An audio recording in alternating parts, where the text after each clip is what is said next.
Hello students, I hope you all are fine at home. Student, as you know, we are working from home. That is why we are providing you online classes on behalf of St. Angel's Public School, Bagpat. Student, as you know, we are working from home. That's why these classes are very important for you. So please pay attention and you should not waste your time. Just cooperate. Student, today here we go with chapter 5 of English main course book of class 7th. The title of the chapter is The Open Window. This is a very beautiful and interesting story. Student, this is the third part of the chapter. We have already discussed about first and second part. In the first and second part, I just told you the complete summary of the chapter in a short way, and after listening that chapter summary, it would be easy for you to understand the chapter. Today in the third part, we are going to explain the chapter line by line. So here we go. Let's start. It is the third part, but according to explanation, it is the first part of the chapter. So let's start. Student, I told you in the chapter summary that this chapter is about three persons. There are three major characters and the main character are two. The first main character is Mr. Frampton Nuttall, who was a citizen, who was a person who was living in city. ये एक व्यक्ति हैं जो शहर में रहते थे और इनको बहुत ही ज़्यादा अपने काम के चलते बहुत ज़्यादा मानसिक तनाव से होकर गुजरना पड़ रहा था, जिसकी वजह से इनकी तबीयत बहुत ज़्यादा ख़राब रहती थी। वो छोटी छोटी चीज़ों से घबरा जाया करते थे और उनके मन में अजीब सा डर हमेशा बना रहता था। तो उनके जो डॉक्टर है वो उनको सजेस्ट करते हैं that you must take some rest, आपको कुछ रेस्ट लेना चाहिए और आपको कुछ दिन जो है वो किसी गांव में या किसी छोटे शहर, छोटे कस्बे में बिताने चाहिए, इस शहर की भीड़ भाड़ वाली ज़िंदगी से दूर। So with this suggestion he talked to his sister, उसने अपनी सिस्टर से बात की। तो उसकी सिस्टर ने उसको सजेस्ट किया कि जहाँ तक मैं तुम्हें जानती हूँ, अगर मैंने तुम्हें किसी गांव में भी भेज दिया या कहीं तुम गांव में भी चले गए तो तुम जितने शर्मीले और जितने घबराते हो बात करने से, उस हिसाब से तुम किसी से मिलजुल भी नहीं पाओगे और तुम और ज़्यादा उदास रहोगे, अकेले रहोगे, जिससे तुम्हारी जो बीमारी है, जिससे तुम्हारी जो ये टेंस हालत है वो और ज़्यादा ख़राब हो जाएगी। तो क्या करती है उसकी सिस्टर, उसको एक इंट्रोडक्शन लेटर देती है।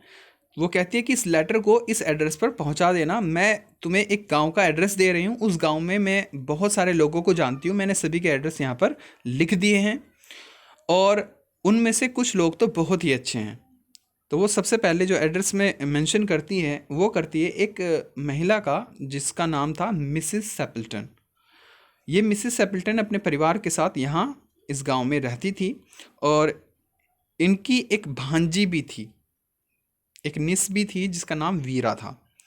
तो वीरा के बारे में लेटर में नहीं लिखा होता है, तो मिस्टर फ्रैम्पटन नटल जो है वो वीरा के बारे में नहीं जानते कि वो ये लड़की भी यहाँ पर रहती है। वो सिर्फ ये जानते हैं कि हाँ कोई मिसिस सेपल्टन है जो गांव में रहती हैं और वो बहुत नेचर वाइज बहुत ही अच्छी हैं। अब आगे क्या होता है, let's see in the example.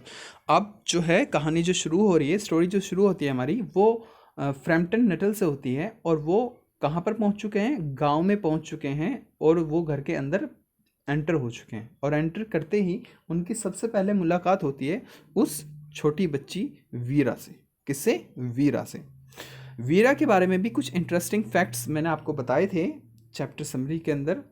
वीरा जो है वो बहुत ही ज़्यादा कॉन्फिडेंट लड़की है, बहुत ज़्यादा शैतान लड़की है, मिस्चीवियस है, वो बहुत ज़्यादा शैतानियाँ करती हैं और इसके साथ साथ उसके एक अंदर बहुत ही ज़्यादा अच्छी क्वालिटी है, बहुत ही ज़्यादा एक बड़ा टैलेंट है। वो क्या है? स्टोरी मेकिंग करना, यानी कि वो इंस्टेंटली कोई भी स्टोरी बना सकती है और उसको एग्जीक्यूट कर सकती है, उस पर प्लान कर सकती है, ठीक है।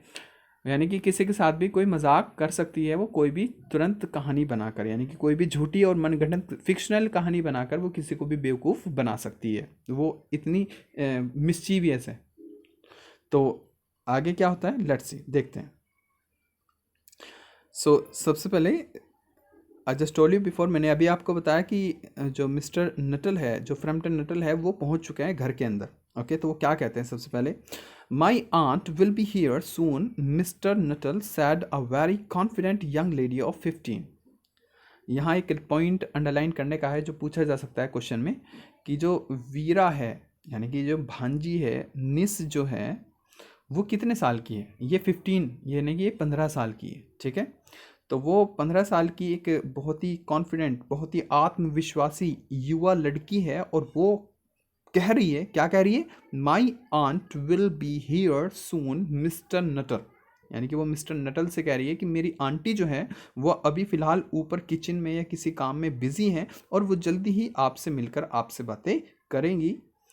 इन द मीन टाइम, तब तक, you must try and put up with me, you must try, तब तक, in meantime, meantime means होता है इसी बीच, मीन टाइम का मतलब क्या होता है, इसी बीच, you must try and put up, put up का मतलब वैसे तो होता है क्वेश्चन आंसर पूछना, सवाल जवाब करना, लेकिन यहाँ है बातें करना। तो वो कह रही है कि आप तब तक मुझसे बातें कर सकते हैं, मेरे साथ कोशिश कर सकते हैं बातें करने की। अब Frampton Nuttall try to say the correct something which sound flatter the niece without disparaging the aunt who was yet to come.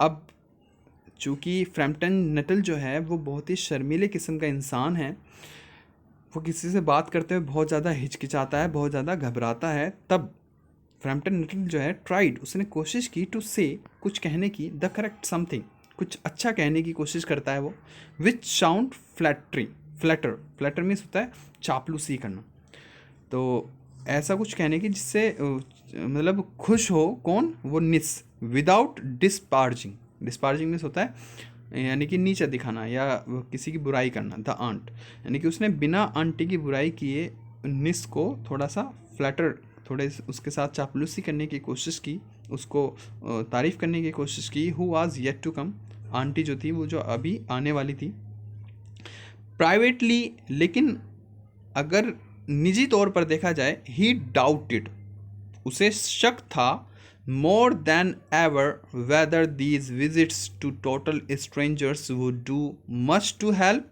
The nerve cure which he was suppose to be undergoing. और ऐसा करके उसे ये संदेह हो रहा था, he doubted, उसे ये शक था, मोर, और ज़्यादा हो रहा था, देन कि, एवर वेदर, कि क्या, दीज विजिट्स, ये जो मैं आया हूँ यहाँ विजिट्स की है मैंने, टू टोटल स्ट्रेंजर्स, यानी कि ऐसे व्यक्तियों के पास जो मैं आया हूँ जो मेरे लिए पूरी तरीके से अनजान है, would do much to help, क्या ये विजिट्स मेरी हेल्प करेंगी, द नर्व क्योर, कि मेरी जो नर्वसनेस है, मेरी जो हिचकिचाहट या घबराहट है, या मेरी जो टेंस है, क्या ये मेरे उस बीमारी को, क्योर मीन्स क्या होता है, इलाज, क्या मेरी उस बीमारी का इलाज होगा इस तरीके से, which he was suppose to be undergoing, जो वो सोच रहा था कि शायद मैं अब फिर से मुझे घबराहट चढ़ना शुरू हो रही है, क्या मेरी ये घबराहट जल्दी से ठीक हो जाएगी अगर मैं ऐसी स्ट्रेंजर से बातें करूँगा। तो वो ये सोच रहा था, ये सपोज कर रहा था, उसे ये डाउट था कि ऐसा नहीं होगा, यानी कि उसे लग रहा था कि ऐसे अजनबियों से बातें करके तो मेरे अंदर और ज़्यादा घबराहट भर जाएगी, और ज़्यादा घबराहट हो रही है, अंदर से उसे महसूस हो रहा था, तो वो डाउट कर रहा था कि पता नहीं ये ठीक होगा या नहीं होगा, इट वॉज गुड और बैड। अब आगे क्या होता है, वो उससे बातें कर रहा है, लेकिन थोड़ा क्या कर रहा है, बहुत ही ज़्यादा घबरा रहा है, और जबकि जो ये मिसेस सेपल्टन की जो निस है, कौन, वीरा, वो क्या है, बहुत ज़्यादा कॉन्फिडेंट है, और वो जो भी क्वेश्चन पूछ रही है, जो भी बातें कर रही है, बहुत ही ज़्यादा कॉन्फिडेंस के साथ कर रही है। I know how it will be, I know how it will be his sister, अब जब वो चला था अपने घर से, तो मैंने अभी आपको रिमाइंड कराया था कि उसकी सिस्टर से उसकी क्या क्या बातें हुई थी। किसकी सिस्टर से? मिस्टर फ्रैम्पटन नटल की सिस्टर से उसकी क्या बातें हुई थी जब वो घर से चला था, क्योंकि उसकी बहन जो थी वो जानती थी कि ये इतना घबराता और शर्माता है कि ये किसी से बातें ही नहीं करेगा। तो उसकी बहन ने, किसकी बहन ने? फ्रैम्पटन नटल की बहन ने उससे डिस्कस किया था कि I know how it will be, कि वहाँ जब तुम पहुँचोगे तो वो वहाँ कैसा होगा, क्या होगा। हिज सिस्टर हैड सेड, उसकी बहन ने कह दिया था ये, when he was preparing to move to this little village, जब वो इस गांव में आने की तैयारी कर रहा था। तो उसकी बहन ने कह दिया था कि हाँ मुझे पता है तुम किस तरीके से बातें करोगे, जितने तुम घबराते हो, जितने तुम शर्माते हो, मेरे ख्याल से तुम वहाँ जाके किसी से इंट्रोडक्शन हाय हेलो भी नहीं कर पाओगे। तो you will bury yourself down there, तुम तो अपने आप को वहाँ ब्यूरी, ब्यूरी में होता है दफनाना, यानी कि तुम तो अपने आप को वहां दफन कर लोगे, दफन मतलब दफना लोगे। And not speak to a living soul, और तुम किसी भी व्यक्ति से, किसी भी लिविंग, लिविंग में होता है जीवित, सोल में होता है वैसे तो आत्मा, लेकिन यहाँ पर है व्यक्ति। तुम किसी भी व्यक्ति से, किसी भी आदमी से, किसी भी इंसान से बातें नहीं करोगे, मुझे पता है, क्योंकि तुम इतना घबराते हो। And your nerves will be worse, और तुम्हारा जो नर्वस सिस्टम मीन्स नर्वसनेस है, तुम्हारी जो हिचकिचाहट है, तुम्हारी जो घबराहट है, वो और ज़्यादा बढ़ जाएगी, और ज़्यादा ख़राब हो जाएगी दैन एवर फ्रॉम मॉपिंग, जितनी भी अभी तक हुई है उससे भी ज़्यादा हो जाएगी इस मॉपिंग के दौरान। मॉपिंग मीन्स होता है उदासी, यानी कि चुपचाप जब तुम अकेले रहोगे वहाँ पर तो और ज़्यादा ये घबराहट बढ़ जाएगी। I shall give you letters of introduction, तो वो उसे कहती है इसलिए मैं तुम पे भरोसा नहीं कर सकती, मुझे पता है कि तुम किसी से भी जाकर नहीं मिलोगे, इसलिए क्या करती है, वो कहती है I shall give you letters of introduction to all the people I know there, कि मैं जो वहाँ पर जितने भी लोगों को जानती हूँ, मैं उन सभी लोगों का इंट्रोडक्शन एक पेपर पर लिखकर तुम्हें दूंगी। सम ऑफ देम, और उनमें से कुछ लोग तो as far as I can remember, जितना भी मुझे याद है, उनमें से कुछ लोग तो बहुत ही ज़्यादा क्या है, वर क्वाइट नाइस, वो तो बहुत ही ज़्यादा अच्छे थे। जितना मुझे याद है वहाँ गांव के लोग जो थे वो काफ़ी अच्छे थे। तो ये बात किसने कही थी? फ्रैम्पटन नटल की सिस्टर ने कही थी। किससे कही थी? फ्रैम्पटन से। और उसे साथ में एक लेटर भी दिया था। और अब वो लेटर लेकर यहाँ इस जगह आ चुका था, इस छोटे से गांव में।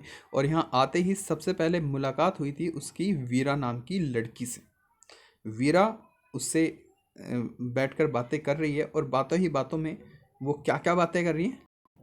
सो वीरा से उसका क्या कन्वर्सेशन होता है आगे, we will discuss about the next, about this in the next part of the video. Till then students, I just hope you would be fine at home. So student, this was the end of part 3rd. We will discuss about the rest of the chapter explanation in the part 4th. Till then, I would advise you, please stay at home, be safe. Thank you. Have a nice day.